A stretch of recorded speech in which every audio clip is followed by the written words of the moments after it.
بسم اللہ الرحمن الرحیم۔ شروع اللہ کے نام سے جو بڑا مہربان اور نہایت رحم کرنے والا ہے۔ جس نے دکھاوے کے لیے عمل کیے اس کے عمل ضائع ہو گئے۔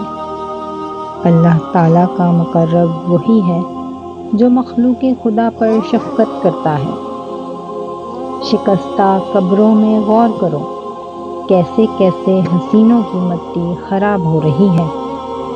تو نفس کی تمنا پوری کرنے میں مصروف ہے اور وہ تجھے برباد کرنے میں۔ عاقل پہلے دل سے پوچھتا ہے پھر منہ سے بولتا ہے۔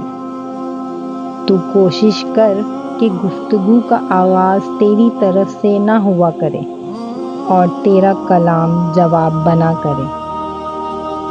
تیرا کلام بتا دے گا کہ تیرے دل میں کیا ہے۔ تیری غفلت کی نشانی اہل غفلت کے پاس بیٹھنا ہی ہے۔ جس نے مخلوق سے کچھ مانگا وہ خالق کے دروازے سے اندھا ہے۔ مستحق سائل اللہ تعالیٰ کا ہدیہ ہے جو بندے کی طرف سے بھیجا جاتا ہے۔ خلوت میں خاموشی مردانگی نہیں، جلوت میں چپ رہ۔ تیرے سب سے بڑے دشمن تیرے برے ہم نشیں ہیں۔ غیر ضروری بات کا جواب دینے سے بھی زبان کو بند رکھ۔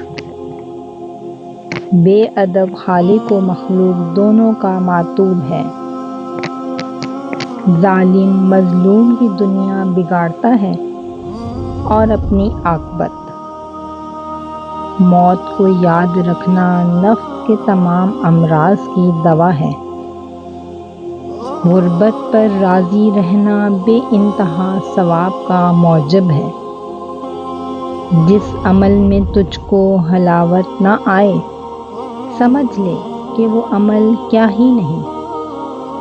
ابتدا کرنا تیرا کام ہے اور تکمیل کرنا اللہ تعالیٰ کا۔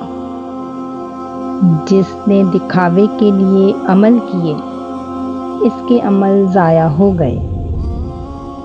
اپنا سب کچھ اللہ تعالیٰ کے حوالے کر دے، وہ سب کو تمہارے حوالے کر دے گا۔ جسے کوئی مصیبت نہ پہنچے اس میں کوئی خوبی نہیں۔ بدگمانی تمام فوائد کو بند کر دیتی ہے۔ اللہ تعالیٰ کے دشمنوں کو راضی رکھا نہ عقل و دانش سے دور رہے۔ اللہ تعالیٰ اور نبی علیہ الصلوۃ والسلام کی محبت فکر و فاقہ سے ملی جلی ہوتی ہے۔ عاقل پہلے دل سے پوچھتا ہے پھر منہ سے بولتا ہے۔ غیر ضروری بات کا جواب دینے سے بھی زبان کو بند رکھ۔ تیرے سب سے بڑے دشمن تیرے برے ہم نشیں ہیں۔ خلوت میں خاموشی مردانگی نہیں، جلوت میں چپ رہ۔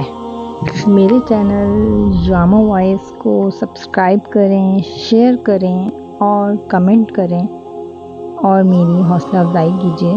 بہت شکریہ۔